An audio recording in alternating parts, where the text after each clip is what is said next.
Periscope শটের আবিষ্কারককে ভুল বললাম, বলুন পেরিস্কোপের আবিষ্কারককে। জানার জন্য সাধারণ জ্ঞানের বই খুলে বসতে পারেন। তার আগে এ প্রসঙ্গের অবতারণা কেন সেটা জানা প্রয়োজন।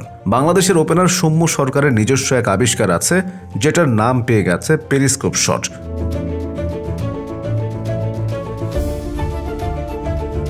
দিলশানের দিলস্কুপ কিংবা মহেন্দ্র সিং ধোনির হেলিকপ্টার শটের মতো বাংলাদেশের আশরাফুলও একটি বিশেষ শট খেলতেন, যেটির নাম কিছুদিনের জন্য হয়ে গিয়েছিল অ্যাশ শট।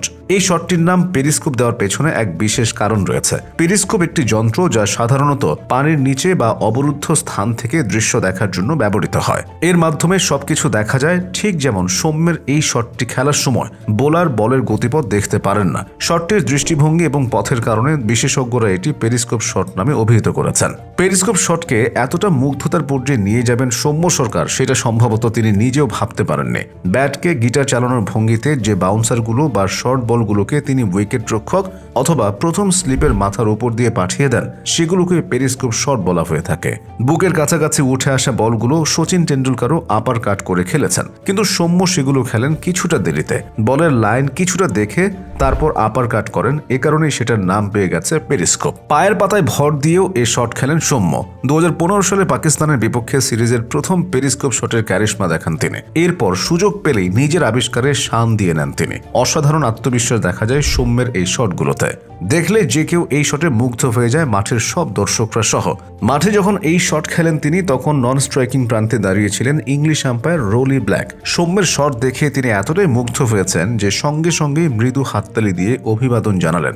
এই শটটি মূলত একটি উচ্চমানের আপার কাট শট, যা সৌম্যর ব্যাটিং দক্ষতা এবং শট নির্বাচনের নতুন মাত্রা যোগ করেছে। ক্রিকেট বিশেষজ্ঞরা এই শটটির কার্যকারিতা, টেকনিক এবং সঠিক এক্সিকিউশন নিয়ে বিস্তারিত আলোচনা করেছেন এবং এটি কেন পেরিস্কোপ নামের শট হিসেবে পরিচিত হয়েছে তার রহস্য উন্মোচন করেছেন। সৌম্য সরকারের পেরিস্কোপ শটের মূল বৈশিষ্ট্য হলো এর সোজা দিকের পথ এবং এর মাধ্যমে বোলারের চোখে ভিন্ন দৃষ্টিভঙ্গি সৃষ্টি করা। যখন সৌম্য এই শটটি খেলেন, তখন বোলার বলের দিকে নজর রাখতে পারেন না, কারণ শটটি এমনভাবে খেলতে হয় যাতে বলটি সোজা চলে এবং বোলারের দৃষ্টির বাইরে চলে যায়। এই শটটি একেবারে নিখুঁতভাবে খেলা হয়, যা সৌম্যের ব্যাটিংয়ে নতুন একটি আক্রমণাত্মক দৃষ্টিভঙ্গি তৈরি করেছে।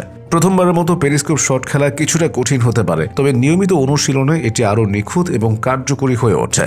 সৌম্য সরকার প্রমাণ করেছেন যে একজন ব্যাটসম্যান যদি সঠিকভাবে শটটির অনুশীলন করেন, তাহলে একটি দলের জন্য বড় মাইলফলক সৃষ্টি করতে পারে। পেরিস্কোপ শট ক্রিকেটে একটি নতুন দৃষ্টিকোণ তৈরি করেছে, যা বোলারদের জন্য একটি বড় চ্যালেঞ্জ এবং ব্যাটসম্যানদের জন্য নতুন সম্ভাবনা উন্মোচন করেছে।